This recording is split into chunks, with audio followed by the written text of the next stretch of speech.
So I'll be walking you through a different application of the Excimer and Keratoconus, but let's start a bit with history. So in 1998, Seeler have reported a case of post-LASIK ectasia. At that time, he called it heterogenic keratoectasia in form frost keratoconus. So he concluded that cornea with form frost keratoconus may have altered biomechanical properties compared with normal corneas.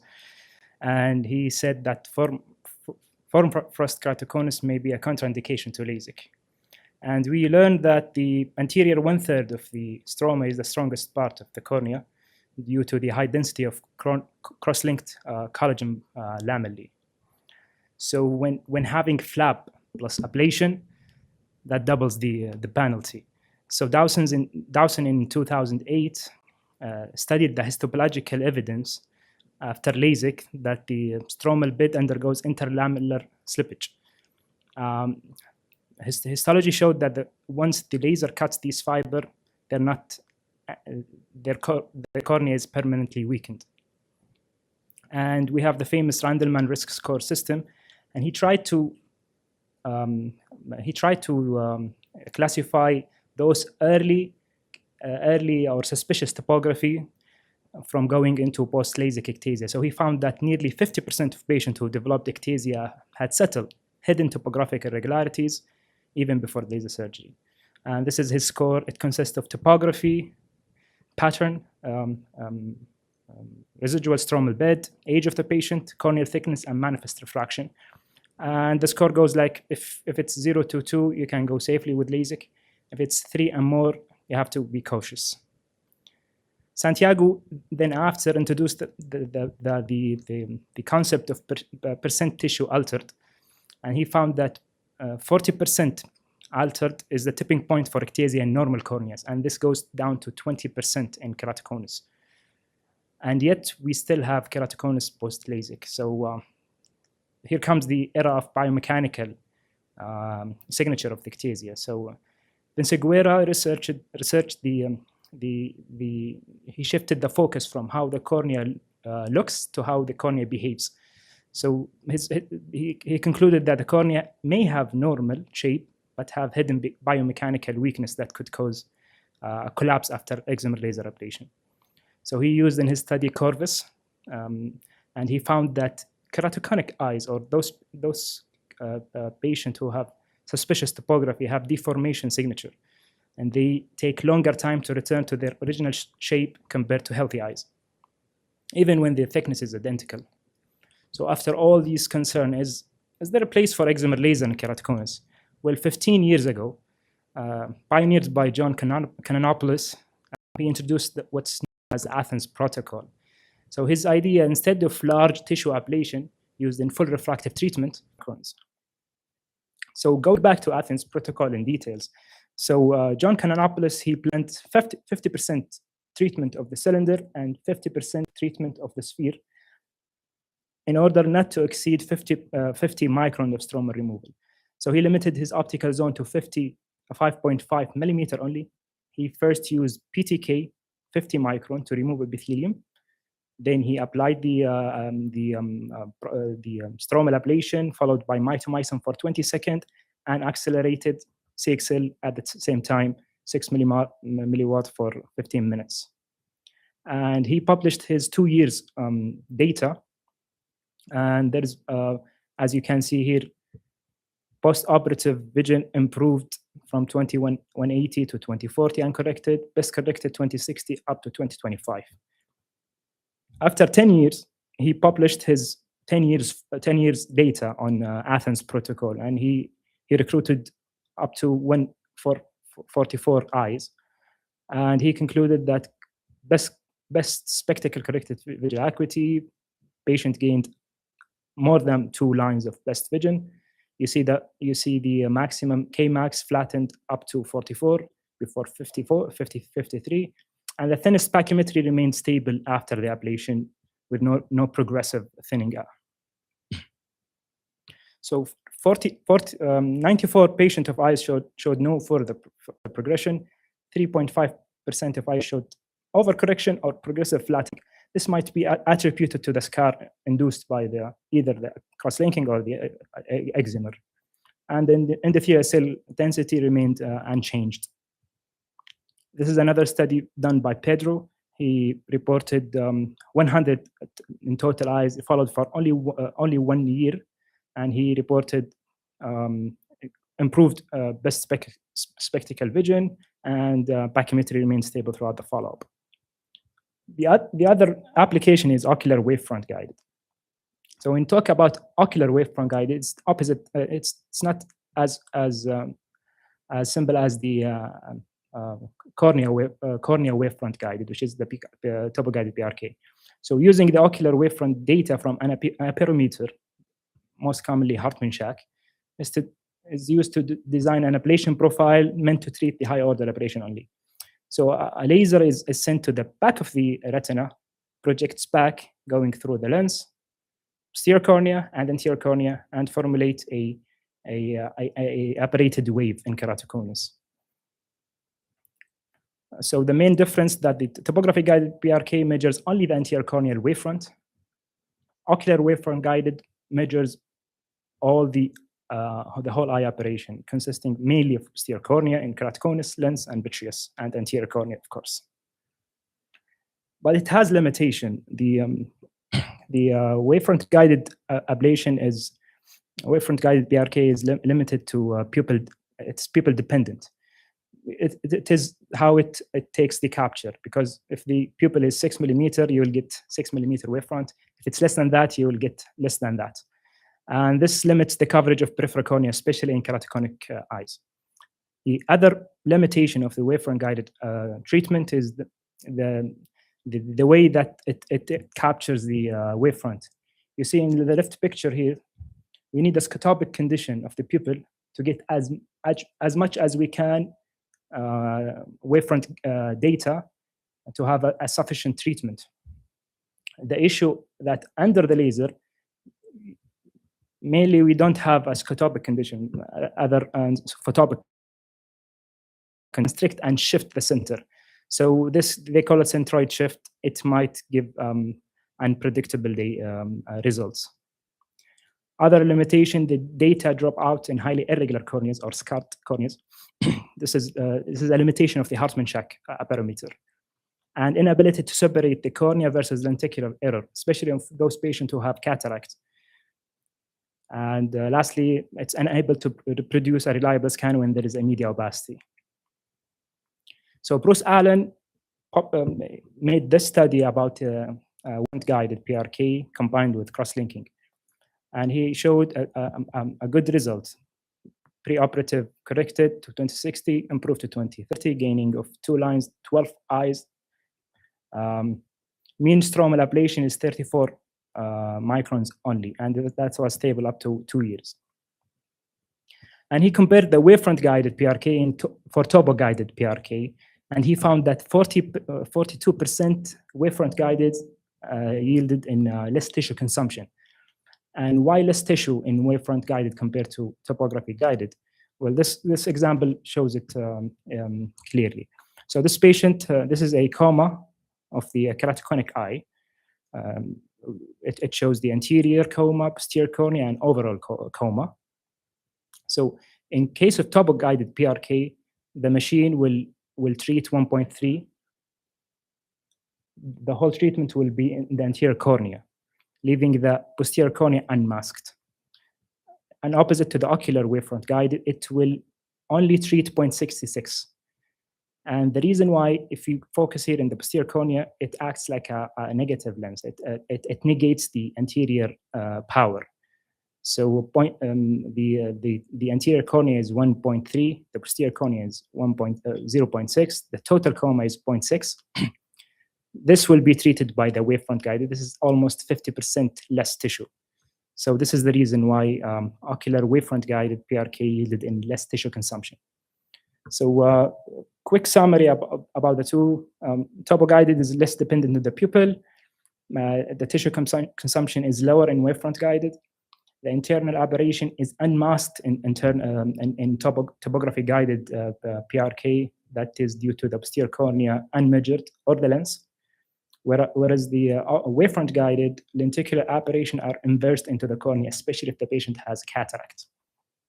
And the media opacity is unaffected, basically, in topography-guided. And there are capturing issues with the wavefront-guided, as we mentioned before. So the next question is, should you go trans-PRK or alcohol PRK? And to answer this question, we have to look for the epithelium. So as you can see, this is 3 different cases of keratoconic epithelium. These are 3 cases of different keratoconic epithelium. And unlike the regular cornea, where you assume that the epithelium is 50 to 55 microns, look at here that in the left, the epithelium is 34, and the other case is 39, and in this case is 50. So if you assumed that you will go trans-PRK without epithelial mapping, you will ablate in the left case 21 microns. You haven't started with stromal ablation. This is the trans itself ablating 21 micron, 16 micron, and 5 micron in these cases. You see the difference and the variability in these cases. So epithelial mapping is essential in keratoconic eyes. So going to PTK, so Cretan protocol is meant for PTK. It's a therapeutic rather than a refractive procedure. The primary objective is disease stabilization. Think of it like a cross-linking, but with the epithelium is removed by the excimer without epithelial mapping. So what they did, they set the PTK for 50 microns for all patients, and they used the epithelium as a natural masking agent. So backing to our case, so what they did, they used only PTK to remove 50% of the epithelium, and whatever is the stroma or the epithelium is thin at that area, they will ablate. So in the first case, they will ablate 16 micron, in the second case 11, and in the third case, they will not ablate anything. It will be as regular as the alcohol-based cornea cross-linking. And they have published their data about the improvement in vision, 2 lines in uncorrected, 1.2 lines in corrected, reduction of 1.5 diopter in corneal astigmatism.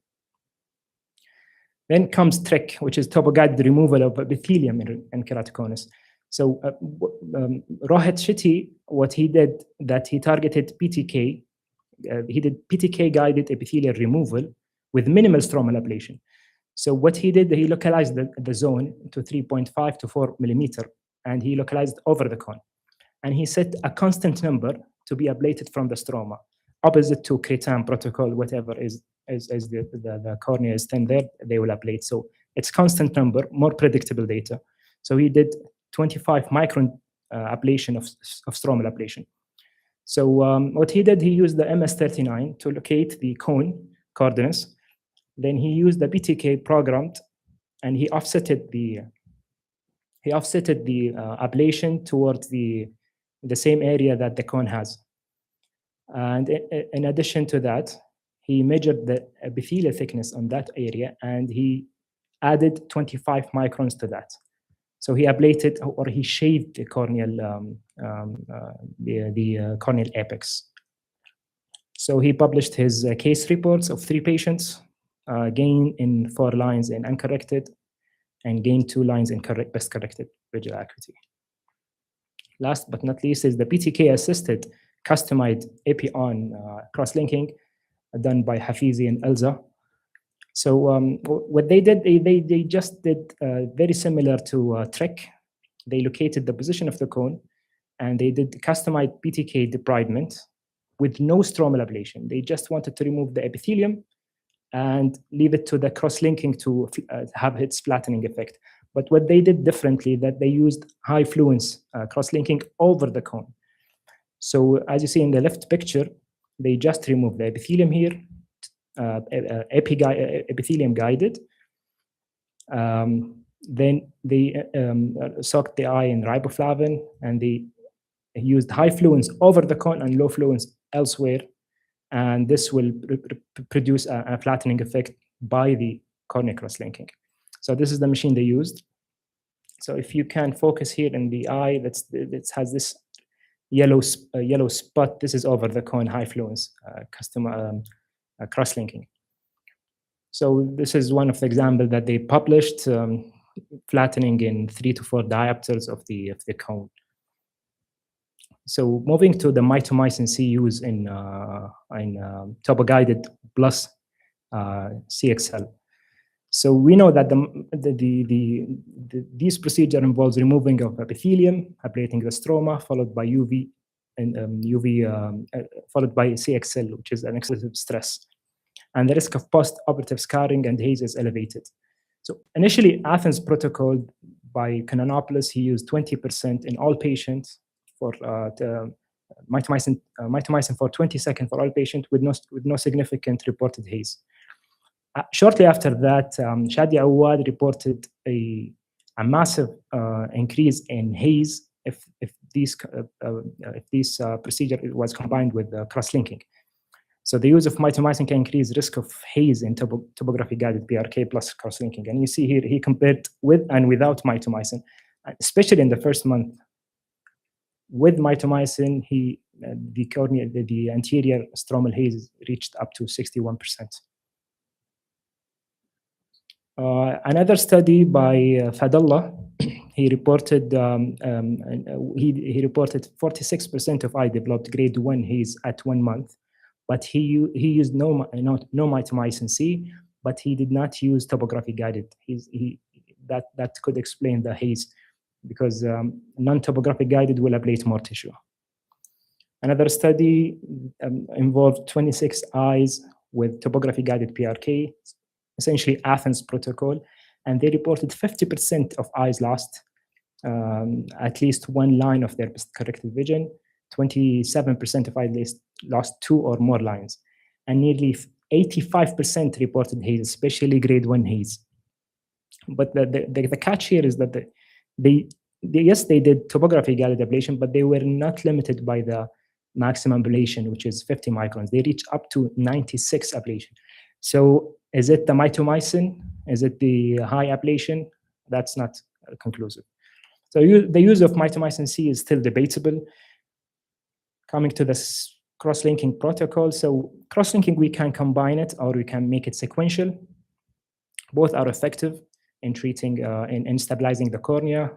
So to compare, each one has its own advantages and disadvantages. So surgical load and sequential, this is two procedures compared to one procedure and combined.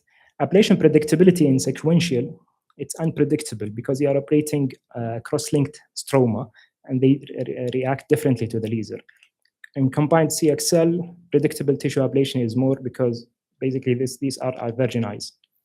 The tissue preservation in sequential CXL, ablation leads to removal of corneal tissue that was previously reinforced and cross-linked. So you're losing the strengthening effect that has been there before, opposite to the combined procedure.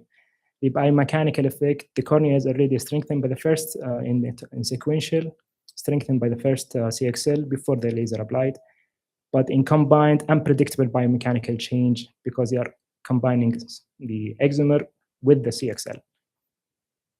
Different protocol, what to choose. These are all protocol published in the literature, all with safety profile. The first one is Dresden protocol. The second one is the one I used in Athens protocol. So you can use whatever one is suitable for you. So we'll just conclude with some examples.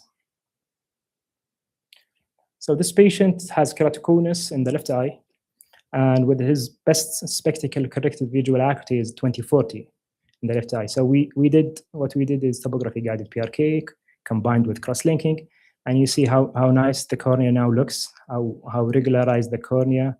You see the coma the steepening went from 53 to 47. So this is his pre-op and post-op coma. 2.9, almost 3 microns of coma, vertical coma. Post-op is 0.3, regularized. This is just same eye compared to the MS-39. So this patient has a keratoconus and cataract, and she reported poor vision even after the cataract. So we wanted to regularize the cornea before we go for cataract removal. So we planned a combined procedure, combined effect over the cone with hyperopic eye to lift it up and to regularize it. So although the vision and the stigmatism remained unchanged, but you can see how nice and pristine the cornea now looks. And this is her coma afterwards.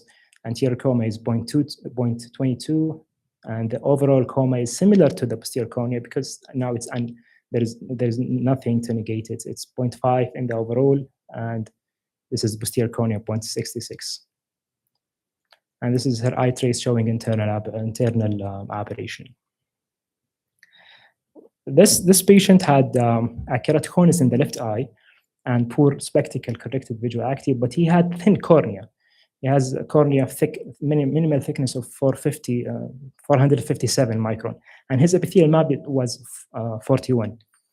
And the stroma, if you remove the epithelial map, you are left with only 16 micron, not to get lower than 400 microns of tissue ablation. So the issue here in topography guided PRK that we cannot calculate the ablation depth prior in the clinic. So unlike spherocylinder ablation, we can know that this amount of spherical equivalent will ablate this much. In topography guided, we cannot do it unless the patient is captured in the machine and he's on the table. So the measured ablation depth was almost 60 micron over the cone. So what we did topography guided PRK with cross-linking using the epithelium as a masking agent. So we did not remove the epithelium. We went ahead with topography guided PRK, and the topography itself removed the epithelium with almost 18 microns of the stroma only. So as you can see, this is pre-op and post-op. His coma regularized a little bit. It was 46, now 43. And why not PTK in this case, or TREC? Well, the question is, in the topographic arc, you want to lift up this flat area. So in PTK, you cannot do that. In TREC, you cannot do that. You just will have like a over the cone ablation, and that's it. So as you can see here, that the flat area 40 diopter steepened by almost 2 diopters, and this contributed to his 20/20 vision after the procedure, and the corneal thickness remained 44. This is his before and after coma, and you can see 1.5 coma improved only to 1. This is only 0.5 the difference, which is acceptable. So a few words about, before we conclude, few words about the planning in the topography guided PRK. We are all familiar with the Schwind machine. When we design a myopic treatment or myopic astigmatism treatment, the central ablation is the deepest ablation. So the machine will show you the ablation depth number, and it will show the residual stromal bed. And this is misleading because in topography guided PRK, the deepest ablation is not in the center, it's over the cone, actually in paracentrally. And this will not be shown here. So as you can see here, the central ablation here, yeah, it's way more here. So don't rely on these measurements. What you have to do is manually press on it and see. So here the ablation is 24 micron opposed to 30 micron. This is different. So this tip is crucial to know that the limitation of your depth. Another example showing 30 ablation depth in the central. When you press on it, it shows 44. This is 14 microns. Ablation depth and optical zone. We are all familiar that in a myopic ablation treatment, whenever you go larger the optical zone, the deeper the ablation. So more ablation depth and volume in myopic ablation. In high order ablation, ablation profile is different. So if you even increase the optical zone from 6 millimeter to 7 millimeter, it does not mean that you have more depth. Yes, you'll have more ablation volume, but not depth necessarily depth. And this is best demonstrated in this example. So in the left eye, this is the same eye. In the left, we calculated 7.5 optical zone and compared to 8 optical zone. And you see here the ablation depth is 30 micron compared, if we enlarge it, it's the same, it's even less, 28. And you can see the red spot here is much less here. So it does not necessarily mean that if you enlarge the optical zone, you will get more tissue ablation. So the take-home message is Excimer application and focus on combining CXL with mild stromal regularization to stabilize the cornea while improving visual acuity. Tissue preservation is essential as these cornea are biomechanically unstable. Wavefront-guided PRK provide tissue saving property, but it has many limitations. Epithelial mapping is essential diagnostic tool for planning and customized ablation. Post-operative haze remains a clinical challenge, potentially linked to the mitomycin or even to the combined effect of PRK cross-linking. Thank you so much. Thank you so much, Dr. Abdulrahman. This was a very informative, very detailed, and explained very nicely. Thank you so much. Does anybody have any questions? Maybe you can start by walking us slightly through your, what's your protocol when you're in the clinic? How do you select the suitable patients for these cases? How do you go on by deciding which procedure for which patient? Yes. So you start first with the patient expectation. So those patients with best spectacle correction of 20/20, I don't think they are suitable for, I think that they're not suitable for topo-guided PRK. You look for the patient who are intolerant to the contact lens, who have mild to moderate keratoconus, and with poor best spectacle corrective vision, and they understand the ability of the crosslink of the topography guided PRK. It's patient when they hear laser, they think that they are getting afraid of the glasses. So it has to be explained clearly. The second end, I look to the corneal topography, especially thinnest location, and the pattern of the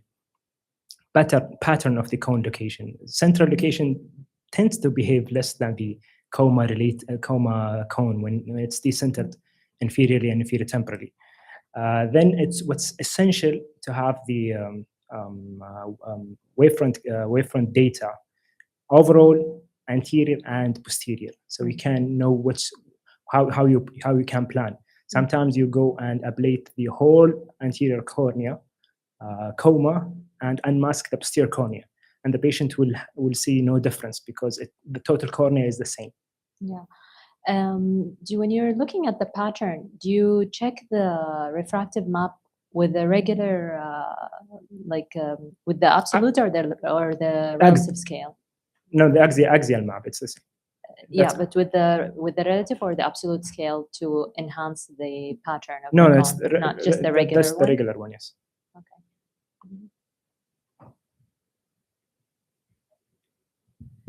Thank you very much, Dr. Hamoud. Very nice lecture.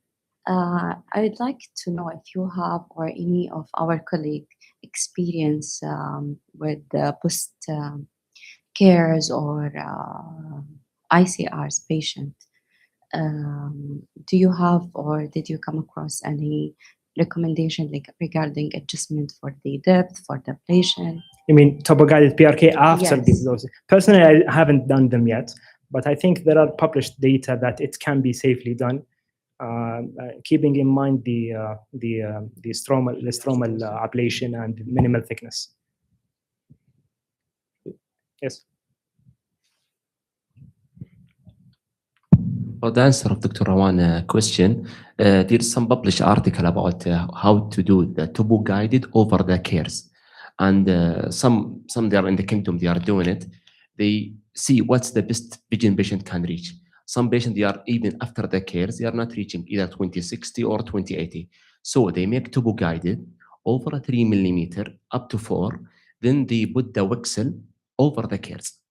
So the laser will work on this area only, try to regularizing the surface. The study they found there is improvement. Some people are getting 2 or 3 lines of best corrected visual acuity. Thank you. Ahmed, one question. Did you use the mitomycin in your cases? No. No mitomycin was used.